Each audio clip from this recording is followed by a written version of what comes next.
This is the story of a man named Stanley. Stanley worked for a company in a big building where he was employee number 427. Employee number 427's job was simple. He sat at his desk in room 427 and he pushed buttons on a keyboard. Orders came to him through a monitor on his desk, telling him what buttons to push, how long to push them, and in what order.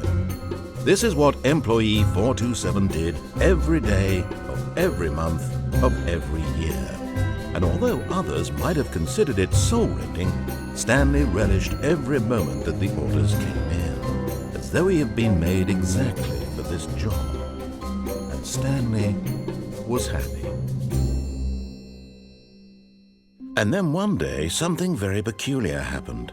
Something that would forever change Stanley. Something he would never quite forget. He had been at his desk for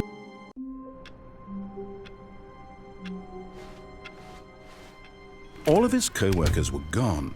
What could it mean? Stanley decided to go to the meeting room. Perhaps he had simply missed a memo.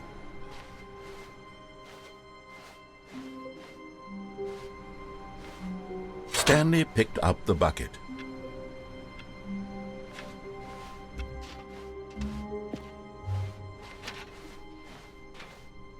Stanley clutched the bucket tightly to his chest and entered the door on his left.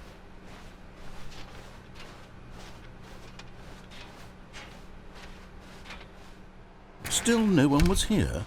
Stanley needed the bucket's warmth and comfort now more than ever. Perhaps his boss's office was where he'd find answers. Oh, Stanley, can you feel it? The broom closet. It wants the bucket. You can feel that, can't you? The aura of jealousy? It's as clear as day. This broom closet believes it deserves the bucket. I can really feel it now. It's a bucket. It belongs in a broom closet. That's what the broom closet is trying to say here. It's supposed to go with the other cleaning supplies. Good for you, Stanley. Don't give in. Don't hand over the bucket. I know how hard it must be, given the pressure that the broom closet is putting on your shoulders right now, but you have to be strong. This is your bucket. This is your companion and lifelong friend. You can't hand it over. Oh, no. We're getting into name-calling now, it seems. Is this how low the broom closet has sunk, that it has to resort to this stream of petty insults simply in order to get you to hand over the bucket? Stanley, I never liked this broom closet for a variety of reasons, but even this is worse than I had imagined. And wait, now the broom closet has the gall to imply that you and the bucket are not truly deep and lasting friends? That your relationship is purely superficial and convenient? That your life is so banal and meaningless that you'd feel the same sort of kinship towards any inanimate object which happened to lay in your path in an even partially enticing manner? Well, I never. Go on, Stanley. Lay into it. Really tell the broom closet off for its demeaning comments. Expand on the wide variety of experiences you and the bucket have shared together. Go through each of them point by point. Share your journal entries detailing the rich emotional landscape of your feelings for the bucket as they have changed and evolved over the years. Let him have it.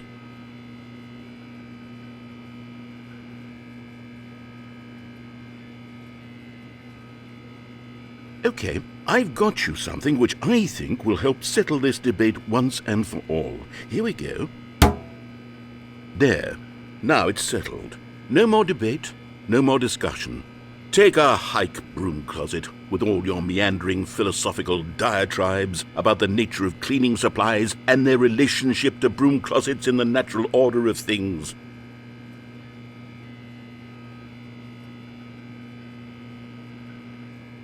All right, I've got a second sticker back here, and I'm going to slap it on as well because I think it's appropriate. You see? I feel that it works because the sticker is also a bucket.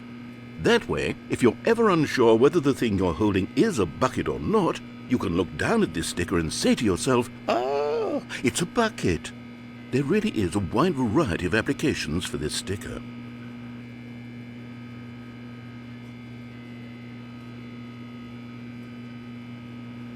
You know what? I could take the name-calling and the dismissal of your kinship with the bucket, but now the broom closet is just giving us the silent treatment, and to be honest, I'm sick of the pettiness on display.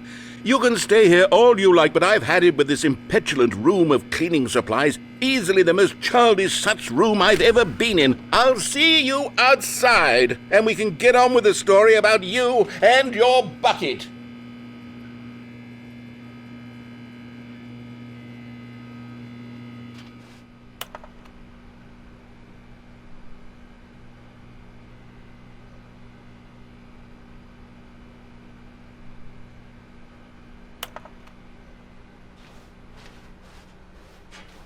Coming to a staircase, Stanley and the bucket walked upstairs to the boss's office.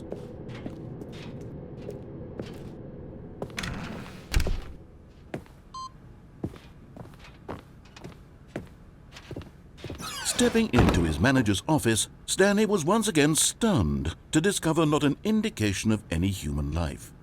Crushed by the weight of this revelation, Stanley may have broken down into an emotional dumpster fire if not for the soothing presence of the bucket. Even now, in his darkest of hours, did the bucket's warmth... But Stanley guessed the correct code by sheer luck. Was it that the bucket knew all along? Was the bucket guiding him? Yes, this is certainly the most logical explanation.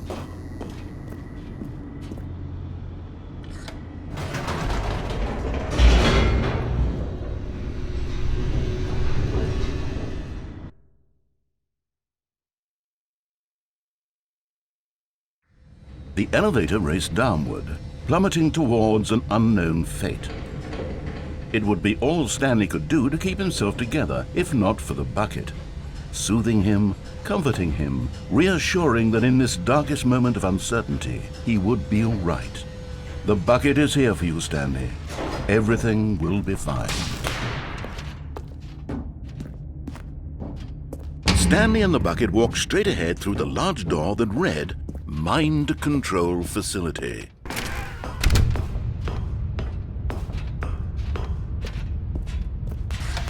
The lights rose on an enormous room packed with television screens. What horrible secret did this place hold? Stanley and the bucket both wondered to themselves.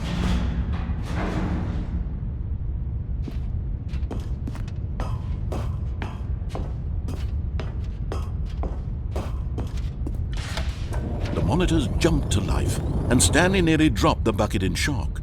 Everyone in the office was being videotaped, monitored like guinea pigs. The bucket had never seen anything like this, and it very nearly burst into tears as Stanley cradled it gently, reassuring it that everything would be fine.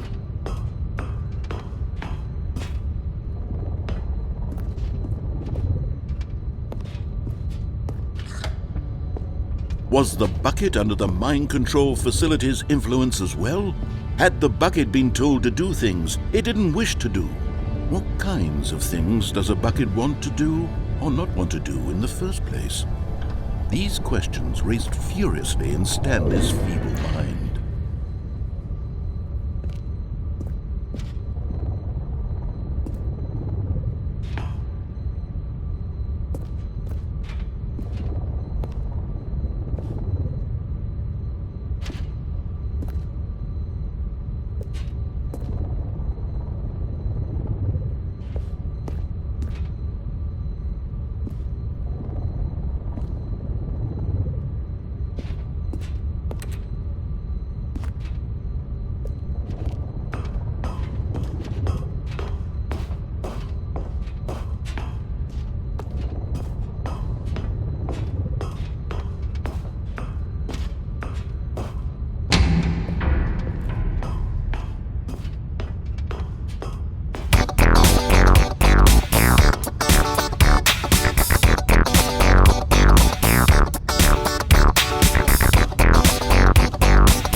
Life in someone else's control.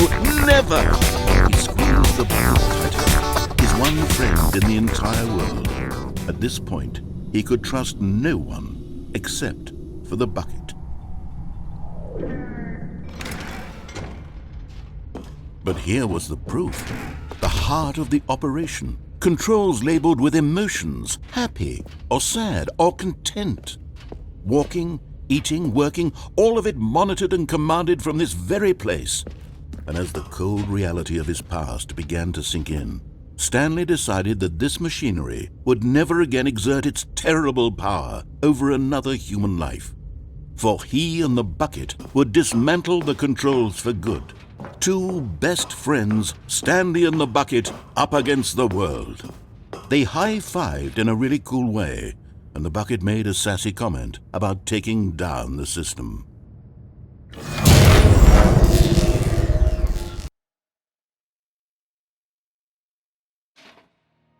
Stanley and the bucket waited in blackness. Was it over? Yes, they had done it. Stanley and the bucket had defeated their greatest and darkest enemy, freed themselves from the tyrannical grip of the evil mind control machine. Freedom was now mere moments away. Excitedly, the two of them began to discuss the kind of life they wanted to live once they stepped through this massive door. The bucket wanted to learn to roller skate. Stanley wanted to sneeze in every country on Earth. Both of them wanted to begin watching a movie, any movie, but then stop it halfway through and begin watching it in reverse from the end. True, it was a simple life they envisioned, but it was one they'd lived together, with one another to lean on, to trust, to support. What? Wait. What was happening? Why had the door stopped? Was Stanley and the bucket not about to be freed? An unbearable silence filled the room, lingering in uncertainty, until finally the truth hit Stanley square in the face. This building did not want the bucket to leave. Even the facility itself recognized the incredible calming presence of the bucket, needed the soothing warmth of the bucket, would go to any lengths not to part with the bucket. No. Stanley can't leave this place. Not while he has such a precious bucket in his arms. Not while this building has anything to say about it. Stanley realized he would never again leave this very room. But at least he has the bucket. To be trapped eternally in darkness isn't really so bad, Stanley thought to himself. As long as I have my bucket with me, right? I'll be okay, won't I? Stanley gulped. Very soon now, he was about to find out.